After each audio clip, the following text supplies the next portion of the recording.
68 सांब का विवाह। इस अध्याय में बतलाया गया है कि कौरवों ने किस तरह सांब को बंदी बनाया और बलदेव ने किस तरह उसे छुड़ाने के लिए हस्तिनापुर नगरी को खींच डाला। जाम्बवती का प्रिय पुत्र सांब दुर्योधन की पुत्री लक्ष्मणा को स्वयंवर सभा से बलपूर्वक भगा ले गया। कौरवों ने बदला लेने के लिए सेना जुटाकर उसे बंदी बनाना चाहा। कुछ काल तक सांब उन सबों से अकेला लड़ता रहा और उमतन ने आगे बढ़ने से रोके रखा, किंतु छह कौरव योद्धाओं ने उसे विस्थ कर दिया, उसका धनुष तोड़ डाला और उसे पकड़कर बांध लिया। वे उसे तथा लक्ष्मणा को हस्तिनापुर वापस ले आए। जब राजा उग्रसेन ने सांब के बंदी बनाए जाने का समाचार सुना तो उन्होंने बदला लेने के लिए यादवों को बुलाया। वे सब क्रुद्ध होकर युद्ध करने के लिए तैयार हो गए, किंतु बलराम ने इस आशा से उन्हें शांत करना चाहा कि कुरु तथा यदुवंशों के बीच कलह न हो। अतः वे अनेक ब्राह्मणों तथा वृद्धादवों को साथ लेकर हस्तिनापुर के लिए रवाना हो गए। यादवों की टोली ने नगर के बाहर एक उद्यान में डेरा डाल दिया और बलराम ने राजा धृतराष्ट्र की मनोवृत्ति जानने के लिए उद्धव को भेजा। जब उद्धव ने कौरव दरबार में जाकर बलराम के आगमन की मिलने घोषणा की तो कौरवों ने उद्धव की पूजा की और अपने साथ मांगलिक उपहार लेकर बलराम से मिलने गए। कौरवों ने अनुष्ठानों तथा आदर सामग्री से बलराम का सत्कार किया, किंतु जब उन्होंने उग्रसेन की यह मांग पेश की कि सांब को मुक्त कर दिया जाए तो वे सभी नाराज हो गए। उन्होंने कहा, यह विचित्र बात है कि यादवगण कौरवों को आदेश देने का प्रयास कर रहे हैं। यह तो पांव की जूती के किसी के सिर पर चढ़ने जैसा है। हमारे ही बल पर इन यादवों को राज सिंहासन प्राप्त हुआ है, फिर भी वे अब अपने आप को हमारे समान समझने लगे हैं। अब हम उन्हें राज सुविधाएं देने से बाज आए। यह कहकर कौरवों के सरदार अपने नगर के भीतर चले गए।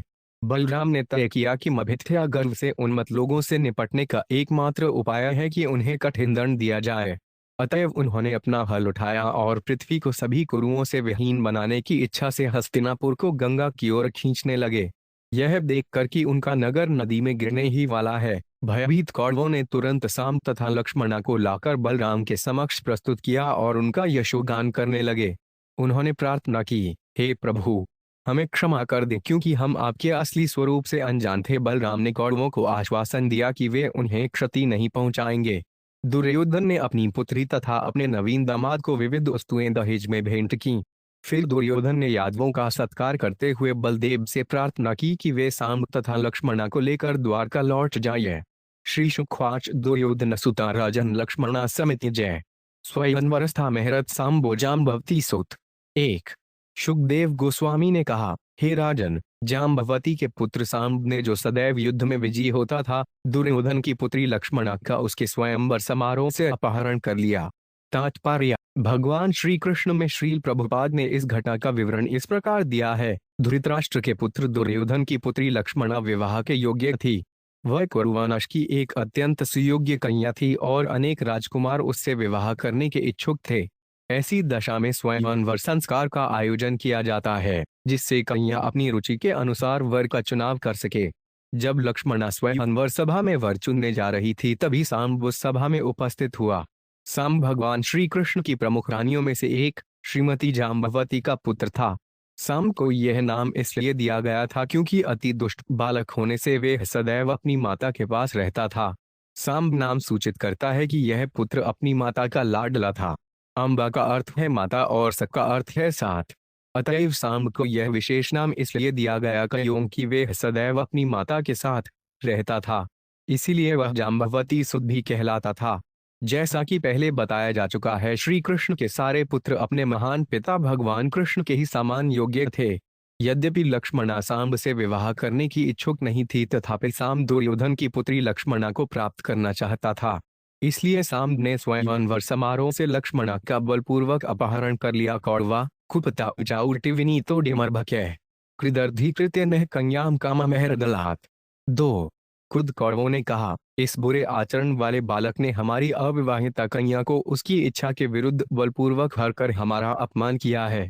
बधनीतेम टूर विनीता उनकी करिष्यंती वृष्णय ये उसमत प्रसादोपचितांतत आनो भुजते महीम। 3 बुरे आचरण वाले इस सांब को बंदी बना लो, आखिर वृष्णजन हमारा क्या कर लेंगे। वे हमारी ही कृपा से हमारे द्वारा प्रदत्त पृथ्वी पर शासन कर रहे हैं। निगृहीत सुत श्रुत्वा यदेशयन्ति वृष्णय भग्नदर्पा शर्म यान्ति प्राणा इव सुसंचता। 4 यदि वृष्णि लोग यह सुनकर कि उनका पुत्र पकड़ा गया है यहाँ आते हैं, तो हम उनके घमंड को तोड़ डालेंगे। इस प्रकार से वे उसी तरह दमित हो जाएंगे जिस तरह कठोर नियंत्रण के अंतर्गत शारीरिक इंद्रियां दमित हो जाती हैं। इति कारण शलो भूरि केतु सुयोधन सांब हमारे भीरे योद्धुं कुरुधानुमोदिता। 5। यह कहकर तथा कुरुवंश के वयोवृद्ध सदस्य द्वारा अपनी योजना की स्वीकृति लेने पर कारण शल भूरि यज्ञकेतु तथा सुयोधन सांब पर आक्रमण करने के लिए कूच कर गए। तात्पर्य: श्रील विश्वनाथ चक्रवर्ती बतलाते हैं कि यहाँ पर जिस कुरुवृद्ध का उल्लेख है वे भीष्म हैं जिन्होंने अपने कनिष्ठ जनों को इस प्रकार अनुमति दी। चूंकि सांब ने इस कुमारी का स्पर्श कर लिया है अतएव यह दूसरा पति स्वीकार नहीं कर सकती, उसे ही इसका पति बनना होगा। तो भी तुम इसे बंदी बना लो और इससे अपने अनुचित कार्य एवं हमारे पराक्रम के विषय में वक्तव्य दिला दो, लेकिन उसे किसी भी हालत में जान से न मारा जाए। आचार्य का यह भी कहना है कि भीष्म इस श्लोक में वर्णित 5 योद्धाओं के साथ गे ईरिष्ठानुधावतः सांबोधार्तराष्ट्रान् महार्थः प्रगृह्य रुचिर चापम तस्त सिंघी बैकल। 6। दुर्योधन तथा उसके साथियों को अपनी ओर दौड़ते देखकर महारथी सांब ने अपना सुंदर धनुष धारण कर लिया और वे सिंह की तरह अकेला खड़ा हो गया। तते जिघ्रक्षव कुधास्तिष्ठ तिष्ठीति भाषण आसाद्य धन्वेनो बाण्य कर्णाग्रहण्य समाकिरण। 7। पकड़ने के लिए कृत संकल्प कुदकर्ण इत्यादि धनुर्धरों ने जोर जोर से सांब से कहा, ठहरो और युद्ध करो, ठहरो और युद्ध करो। वे उसके पास आए और उस पर बाणों की वर्षा करने लगे। सो 5 पविधय कुरुश्रेष्ठ कुरुभेदुनंदनय नामुषतचित्यार्भ सिंह क्षुद्रमुग्यारेव। 8। हे कुरुश्रेष्ठ, क्योंकि कृष्ण के पुत्र सांब को कुरुगण अनैतिक रीति से तंग कर रहे थे, अतः यदुकुल का वे प्रिय पुत्र उनके आक्रमण को सहन नहीं कर सका जिस तरह एक सिंह क्षुद्र पशुओं के आक्रमण को सहन नहीं कर पाता। तात्पर्य: अचिंत्यार्थ शब्द की टीका करते हुए लीला पुरुषोत्तम भगवान श्री कृष्ण ने श्रील प्रभुपाद ने लिखा है, भगवान श्री कृष्ण के पुत्र रूप में यदुवंश का गौरवपूर्ण पुत्र सांब चिंतित शक्तियों से समन्वित था। विस्फूर्ज रुचिर चाप सर्वान्व व्याधसाय कर्णादीन बट थान्वीरस्तावधिपथपूधक 9। अतुर्भिश्चतुरौ वहाने कैकेन्तर सारथीन रथिनश्व महेश्वासांस्तस्यप्ततेढ्य पूजन। 10। अपने अद्भुत धनुष को टंकार करके वीर सांब ने बाणों से कर्णादि 6 योद्धाओं पर प्रहार किया। उसने 6 रथों को उतने ही बाणों से, 4 घोड़ों की टोली को 4 बाणों से और प्रत्येक सारथी को एक एक बाण से भेद डाला। इसी तरह उसने रथों की बरागड डोर संभालने वाले रथी महान धनुर्धरों पर भी प्रहार किया। शत्रु योद्धाओं ने सांब को उसके इस पराक्रम प्रदर्शन के लिए बधाई दी। तात्पर्य: श्रील प्रभुपाद की टीका है, जब सांब इस प्रकार अकेले ही बड़े पराक्रम से 6 महान योद्धाओं से युद्ध कर रहा था तब उन योद्धाओं ने बालक सांब की अचिंत्य शक्ति को सराहना की। युद्ध के बीच भी उन्होंने स्पष्टत स्वीकार किया कि यह बालक सांब अद्भुत है। तम टूटते विफंचकुष्णत्वा सशत्रुहयान एकस्तु सारथी जघने चिच्छेदन्य शरासनम। 11। किंतु उन्होंने उसे रथ से नीचे उतरने पर विवश कर दिया और उसके बाद उनमें से 4 ने उसके 4 घोड़ों को मार दिया, एक ने उसके सारथी को मार डाला और दूसरे ने उसके धनुष को तोड़ डाला। तब बंध्वाविर्थी कृत्य कृच्छेन कुरवो युष्चि कुमार हंस्वस्थ कन्याच स्वपुरंजचिनोवेशन। 12। युद्ध के दौरान सांब को रथ विहीन करके कुरु योद्धाओं ने बड़ी मुश्किल से उसे बांध लिया और तब वे उस कुमार तथा अपनी राजकुमारी को लेकर विजय भाव से अपने नगर में प्रविष्ट हुए। तछूतवानार्दोक्तेन राजन सजलात्मयः कुरुन प्रत्युद्यमं च कुरुग्रसेन प्रचोदिता। 13। हे राजन, जब यादवों ने श्री नारद से यह समाचार सुना तो वे क्रुद्ध हो उठे।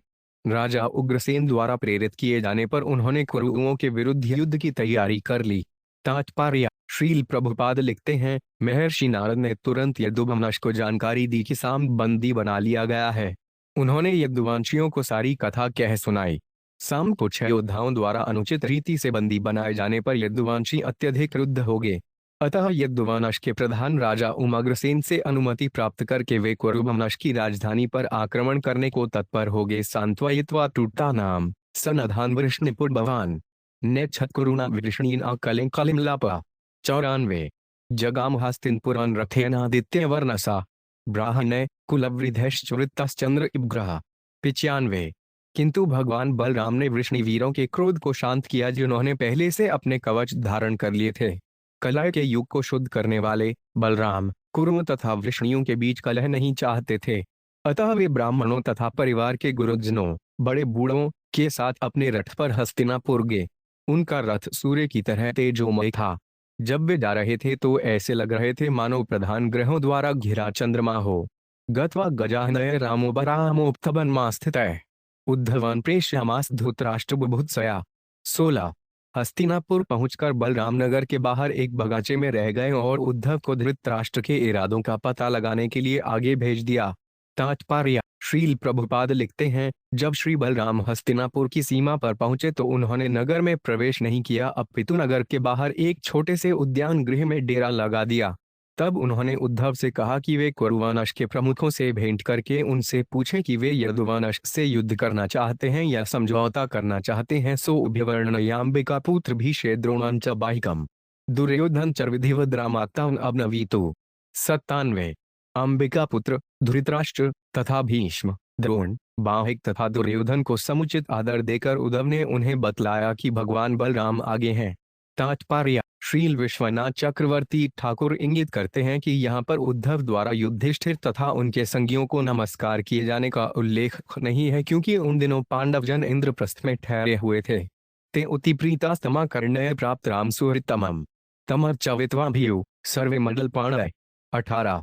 यह सुनकर कि उनके प्रियतम मित्र बलराम आ चुके हैं, वे अत्यधिक प्रसन्न हुए और सर्वप्रथम उन्होंने उद्धव का आदर किया।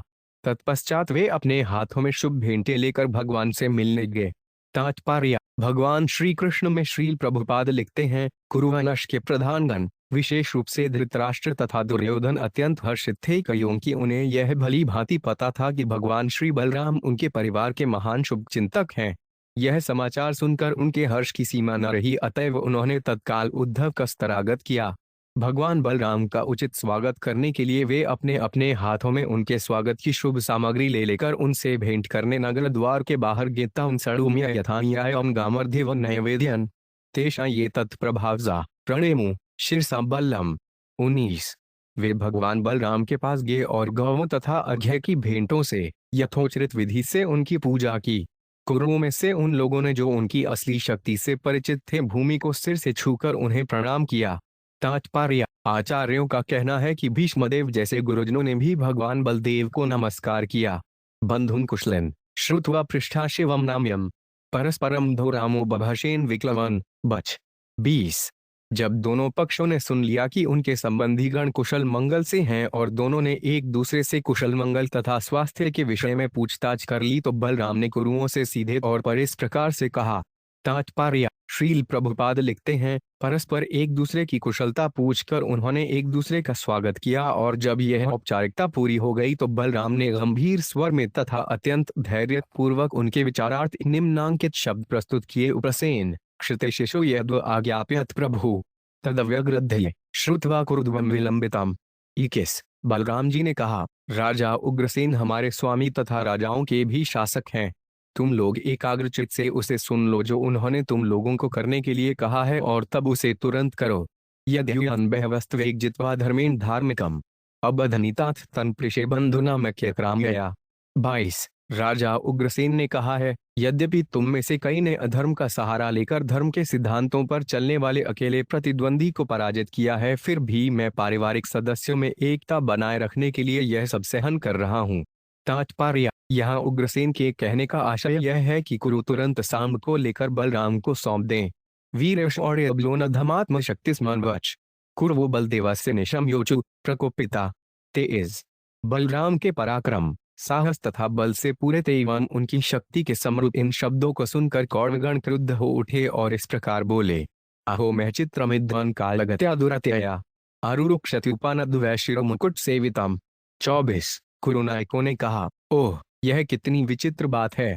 काल की गति निसंदेह दुर्लभ है। अब पैरों की एक जूती उस सिर पर चढ़ना चाहती है जिसमें राजमुकुट सुशोभित है। तात्पर्य: कालगत्या दुष्टया शब्दों से असहिष्णु कुरुगण यह निष्कर्ष निकाल रहे हैं कि अधम कलयुग आने वाला है। यहाँ कुरुगण यह संकेत करते हैं कि अधम कलयुग शुरू हो चुका है, क्योंकि वे यह दावा कर रहे हैं कि एक जूती उस सिर पर चढ़ना चाहती है जिस पर राजमुकुट रखा है। दूसरे शब्दों में उन्होंने सोचा कि ये अधम यदुगण राजसी कुरुओं से ऊपर उठ जाना चाहते हैं। एते यौनेन संबधा सहशया स्नाशना वृष्णस्तुल्यत आनीता अस्मद्रितन रिपासना। 25। चूंकि ये वृष्णिजन हमसे वैवाहिक संबंधों से बंधे हैं, इसलिए हमने इन्हें अपनी शया, आसन तथा भोजन में बराबरी का पद दे रखा है। असल में तो हम ही ने इन्हें राज सिंहासन प्रदान किया है। चाम्रवेदने षट डुमात पत्रंत्र पांडुरम किरीट मासन शब्याम भुज जते उसमदपेक्षया। 26। चूंकि हमने परवाह नहीं की, इसलिए वे चमड़ी के पंखे तथा शंख, श्वेत छाता, सिंहासन तथा राजशया का भोग कर सके। तात्पर्य: श्रील प्रभुपाद लिखते हैं कि कुरुणन सोच रहे थे कि यदुओं को चाहिए था कि हमारी उपस्थिति में ऐसी राजसी सामग्री का उपयोग न करते, किंतु हमने अपने पारिवारिक संबंधों के कारण उन्हें ऐसा करने से रोका नहीं। अस्पद उपेक्षा शब्दों का प्रयोग करके कुरुणन यह कहना चाहते हैं, त्र इन राजसी ठाट बाटों का उपयोग इसलिए कर सके कि हमने इस बात को गंभीरता से नहीं लिया, जैसी कि श्रील विश्वनाथ चक्रवर्ती ने व्याख्या की है। कुरुओं ने सोचा, उनके द्वारा इन वस्तुओं का उपयोग करने के विषय में चिंता करना आदर सूचक हो सकता था, किंतु वास्तव में उनके प्रति हमें ऐसा कोई आदर भाव नहीं है। चूंकि वे निम्न कुल के हैं, अतएव उनका आदर नहीं होना चाहिए। हम उनका आदर नहीं करते। अलहन्यदुनानर देवलाज छनय दाति प्रतिपह फणिनामिवामृतम ये उस्मत प्रसादोश्चिता है यादवा अजाप्यनंत्यदृढ़ गतत्र पाबत। 27। अब यदुओं को इससे आगे इन राजसी प्रतीकों का उपयोग न करने दिया जाए, क्योंकि अब ये प्रदान करने वालों के लिए कष्टप्रद बन रहे हैं, जिस तरह विशाले सांपों को पिलाया गया दूध। ये यादवगण हमारी कृपा से समृद्ध बनकर अब सारी लाज खो चुके हैं और हमें आदेश देने का दुस्साहस कर रहे हैं। कथमिंद्रोड पिकुरुभिर्भीष्पद्रोणार्जुनादि भी अदत्तम अवरुंधित सिंहग्रस्तम हिवोरन। 28।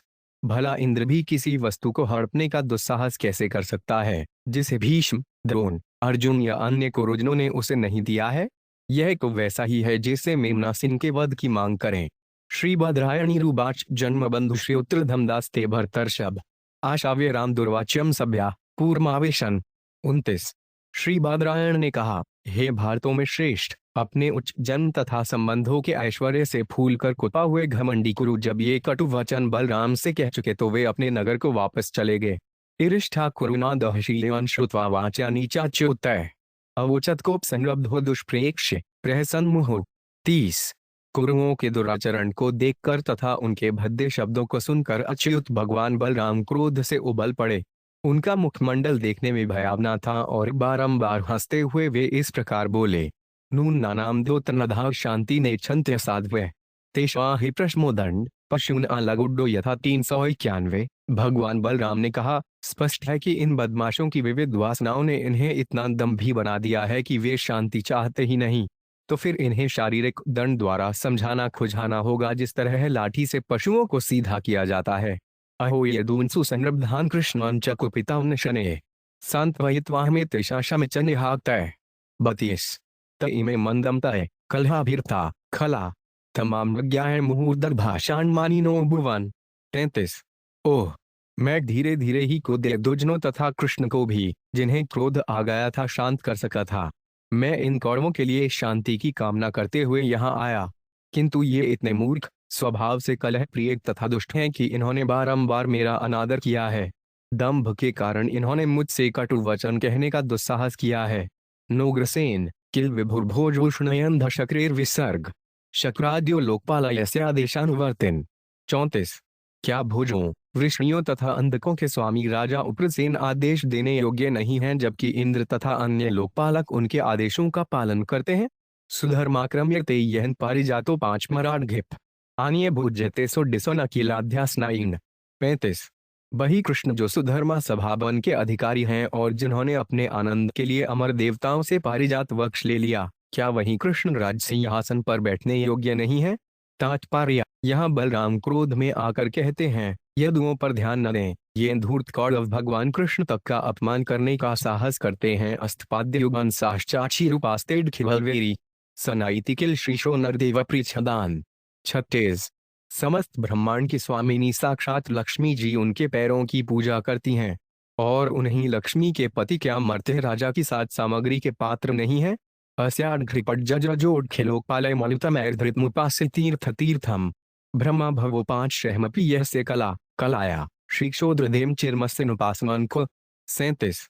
कृष्ण के चरण कमलों की धूल, जो सभी तीर्थ स्थानों के लिए पवित्रता की उद्गम है, बड़े बड़े देवताओं द्वारा पूजी जाती है। समस्त लोगों के प्रधान देवता उनकी सेवा में लगे रहते हैं और अपने मुकुटों पर कृष्ण के चरण कमलों की धूल धारण करके अपने को परम भाग्यशाली मानते हैं। ब्रह्मा तथा शिव जी जैसे बड़े बड़े देवता, यहाँ तक कि लक्ष्मी जी और मैं भी उनके दिव्य व्यक्तित्व के अंश हैं और हम भी उस धूल को बड़ी सावधानी से अपने सिरों पर धारण करते हैं। क्या इतने पर भी कृष्ण राजा प्रतीकों का उपयोग करने या राज सिंहासन पर बैठने के योग्य नहीं है? तात्पर्य: उपर्युक्त भावार्थ श्रील प्रभुपाद कृत भगवान कृष्ण पर आधारित है। श्रील श्रीधर स्वामी के अनुसार यहाँ पर विशेष रूप से उल्लिखित तीर्थ स्थान गंगा नदी है। गंगा जल सारे जगत को आप्लावित करता है और चूंकि गंगा कृष्ण के चरण कमलों से निकलती है, अतः इसके तट महान तीर्थ स्थान बन गए हैं। भोजते कुरुभिर्दतां भूखंडं वृष्णय किल उपानय किल वभ्यं स्वयंतु कुर्वः शिर। अर्थात हम वृष्णिगण केवल उस छोटे से भूभाग का भोग करते हैं जिस किसी की कुरुगण हमें अनुमति देते हैं, और हम निसंदेह जूते हैं जबकि कुरुगण सिर हैं। अहो ऐश्वर्य मतानामिव मान्यनाम असंबधा गिरियो रुक्षा कै सहेतानुशासिता। 39। जरा देखो तो इन अभिमानी कुरुओं को जो सामान्य शरात्रियों की तरह अपने तथाकथित अधिकार से उन्मत्त हैं। ऐसा कौन वास्तविक शासक जो आदेश देने के अधिकार से युक्त है उनके मूर्खतापूर्ण एवं बेतु के शब्दों को सह सकेगा? अद्य निष्कौर्वा पृथ्वी करिष्यामीत्यमर्पित गृहीत्वा हलमुतस्तौदहनिव जगल्ययम्। 40। खुद बलराम ने घोषणा की, आज मैं पृथ्वी को कौरवों से विहीन कर दूंगा। यह कहकर उन्होंने अपना हलायुध ले लिया और उठ खड़े हुए मानो तीनों लोकों को स्वाहा करने जा रहे हों। लाडलाग्रेण नगर मुद्विदार्य जजायम विक्षुकर्ष सगड़ाय प्रहर्षणमर्षित। 41। भगवान ने खुद होकर अपने हल की नोक से हस्तिनापुर को उखाड़ा और संपूर्ण नगर को गंगा नदी में फेंकने की मंशा से उसे घसीटने लगे। तात्पर्य: श्रील प्रभुपाद लिखते हैं, बलराम इतने क्रुद्ध लग रहे थे मानो सारे संसार को जलाकर राख कर देंगे। वे हृदयपूर्वक खड़े हो गए और हल को हाथ में लेकर उससे भूमि पर प्रहार करने लगे। इस तरह संपूर्ण हस्तिनापुर नगर पृथ्वी से विलग हो गया। तत्पश्चात बलराम उस नगर को गंगा नदी की बहती जल धारा की ओर घसीटने लगे। इससे पूरे हस्तिनापुर में ऐसा कंपन हुआ मानो भूकंप आया हो और ऐसा लगा कि सारा नगर नष्ट भ्रष्ट हो जाएगा।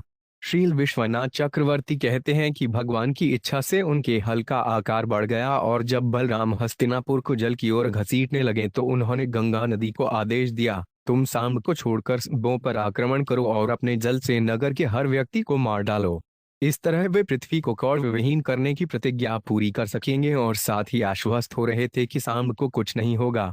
जलयानमवा घूर्ण गड़ाया नगर पतत आकृष्यमाण मालो के कौरवाह जात संभ्रमा डर तमेव शरणम जगमु सकुटुम्बाजी जीव शव सलक्ष्मण पुरस्कृत सांबन प्रालय प्रभुम। 43। घसीटे जा रहे अपने नगर को समुद्र में घनाई की तरह डगमगाते तथा गंगा में गिरने ही वाला देखकर सारे कौरव भयभीत हो उठे। वे अपने प्राण बचाने के लिए अपने साथ अपने परिवारों को लेकर भगवान की शरण लेने गए। सांब तथा लक्ष्मणा को आगे करके उन्होंने विनयपूर्वक अपने हाथ जोड़ लिए। तात्पर्य: हस्तिनापुर नगर इस तरह डगमगाने लगा मानो तूफानग्रस्त समुद्र में घनाई हो। भयभीत कौरवों ने भगवान को शांत करने के लिए सांब तथा लक्ष्मणा को तुरंत लाकर उनके सामने कर दिया। राम रामाखिलाधार प्रभावना विदाम ते मूढ़ाना कुबुद्धिना क्षंतुम रहस्यातिक्रमम। 44। कौरवों ने कहा, हे राम, हे सर्वाधार राम, हम आपकी शक्ति के बारे में कुछ भी नहीं जानते। कृपया हमारा अपराध क्षमा कर दें क्योंकि हम अज्ञानी हैं तथा बहकावे में आगे थे। स्थित्युत्पत्त्यप्ययानात्वमेको है इतुर्निशराय लोकान क्रीडंकानीश क्रीडतस्ते वदन्ति हिल। 47।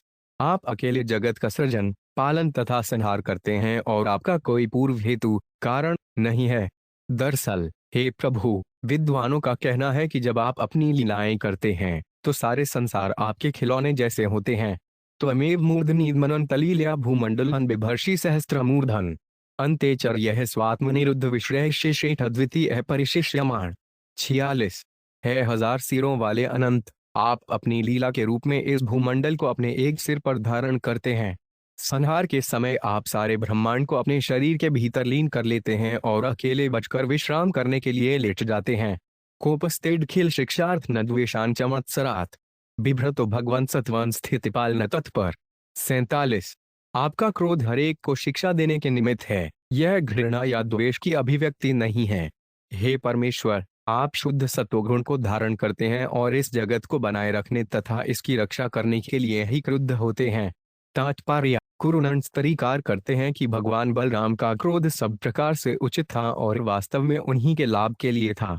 श्रील विश्वनाथ चक्रवर्ती के अनुसार कौरव कहना चाहते थे, चूंकि आपने अपना क्रोध प्रदर्शित किया है अतएव हम सभ्य बन गए हैं। इसके पूर्व हम दुष्ट थे और दर्प से अंधे होने के कारण आपको देख नहीं सके थे। नमस्ते सर्वभूतात्मन सर्वशक्तिधराव्यय विश्वकर्म नमस्तेन स्तुत्वा वयं शरणं गता। 48। हे समस्त जीवों के आत्मा, हे समस्त शक्तियों को धारण करने वाले, हे ब्रह्मांड के अव्यय स्रष्टा, हम आपको नमस्कार करते हैं और नमस्कार करते हुए आपकी शरण ग्रहण करते हैं। तात्पर्य: कौरवों को स्पष्ट रूप से अनुभव हो गया कि उनके जीवन तथा प्रारब्ध भगवान के हाथों में थे। श्री शुकवाच एवं प्रपन्नय संविघ्न वेत्मानाय निर्बलाय प्रसादित सुप्रसन्नो माभ्यष्टेत्यभिवंदितो। 49। शुकदेव गोस्वामी ने कहा, जिन कौरवों का नगर डगमगा रहा था और जो अत्यंत कष्ट में होने से उनकी शरण में आ रहे थे, ऐसे कौरवों द्वारा स्तुति किए जाने पर बलराम शांत हो गए और उनके प्रति कृपालु हो गए। उन्होंने कहा, डरो मत, फिर उनके भय को हर लिया। दुर्योधन पारिबई कुजलरान षष्ट्यायनान दद्दौषद्वादशस्तान्ययुताने तुरडमान। 50। रथानां घट सहस्त्राणि रोकमाना सूर्यवर्चसाम दासीना निष्कंठीना सहस्रदेहि त्रिवत्सल। 51। अपनी पुत्री के प्रति अत्यंत वत्सल दुर्योधन ने उसे दहेज में 1260 वर्षीय हाथी, 1,20,000 घोड़े, 6,000 सूर्य जैसे चमकते सुनहरे रथ तथा 1,000 दासियां मज्जोगल में रत्न जटित हार पहने थीं। प्रतिगुह्य तत्सर्व भगवान सात्वतर्ष भय ससुतः सस्नुषः प्रायात सुहधिर्भिनंदित। 2। यादवों के प्रमुख भगवान ने इन सारे उपहारों को स्वीकार किया और तब अपने पुत्र तथा अपनी पुत्रवधू सहित वहां से प्रस्थान किया और उनके शुभ चिंतकों ने उन्हें विदाई दी। ततः प्रविष्ट स्वपुरानुहलायुधः समेत बंधुनुरक्तचरेतस शशून सर्वैदुपूर्वानां मध्य सभाया कुरुषु स्वचे पठितम्। 53। तब भगवान हलायुध अपने नगर द्वारका में प्रविष्ट हुए और अपने संबंधियों से मिले जिनके हृदय उनसे अनुराग में बंधे थे। सभावन में उन्होंने कुरुओं के साथ हुई प्रत्येक घटना यदुओं से कह सुनाई। अद्यापि पुराण होता सूच्यद्राम विक्रमम समुनिताम दक्षिण तो गडलायाम नुदश्यते। 54। आज भी हस्तिनापुर नगर गंगा के तट पर दक्षिणी दिशा में उठा हुआ दिखता है। इस तरह यह भगवान बलराम के पराक्रम का सूचक है। तात्पर्य: श्रील प्रभुपाद लिखते हैं, क्षत्रिय राजाओं में अधिकतर यह प्रथा थी कि विवाह के पूर्व वर तथा वधू पक्ष के लोगों के बीच किसी प्रकार का युद्ध हो। जब सांब ने बलात् लक्ष्मणा का हरण किया था तब कुरुवंश के प्रौढ़ सदस्य यह देखकर प्रसन्न हुए थे कि वे सचमुच उसके योग्य वर था। फिर भी व्यक्तिगत शक्ति को परखने के लिए उन्होंने उससे युद्ध किया और युद्ध के नियमों का अनादर करते हुए उसे बंदी बना लिया। जब यदुवंश ने सांब को कौरवों के बंधन से मुक्त कराने का निश्चय किया तो स्वयं बलराम समझौता कराने आए। वे एक बलशाली क्षत्रिय थे, अतएव उन्होंने कौरवों को तत्काल ही सांब को मुक्त करने का आदेश दिया। इस आदेश से कौरवों ने स्वयं को बाहरी तौर पर अपमानित समझा, अतः उन्होंने बलराम को शक्ति को चुनौती दे दी। वे केवल इतना चाहते थे कि बलराम अपनी अचिंत्य शक्ति का प्रदर्शन करें। इस प्रकार अतीव प्रसन्नतापूर्वक उन्होंने अपनी कन्या सांब को दे दी और सारा मामला तय हो गया। दुर्योधन अपनी पुत्री लक्ष्मणा को बहुत चाहता था, अतएव उसने बड़ी धूमधाम के साथ उसका विवाह सांब के साथ कर दिया। कौरव पक्ष की ओर से अपने भव्य स्वागत के बाद बलराम अत्यंत संतुष्ट हो गए और वे नवविवाहित दंपति को साथ लेकर अपनी राजधानी द्वारका के लिए चल पड़े। विजयी होकर बलराम द्वारका पहुंचे, जहां उनकी भेंट अनेक नागरिकों से हुई। वे सभी उनके भक्त तथा मित्र थे। जब वे सब एकत्र हो गए तो बलराम ने विवाह की सारी कथा कह सुनाई। वे यह सुनकर चकित थे कि बलराम ने किस तरह हस्तिनापुर को कंपित कर दिया। इस प्रकार श्रीमद् भागवत के 10वें स्कंद के अंतर्गत साग्ब का विवाह नामक 68वें अध्याय के भक्ति वेदांत स्वामी श्रील प्रभुपाद के विनीत सेवकों द्वारा रचित तात्पर्य पूर्ण हुए।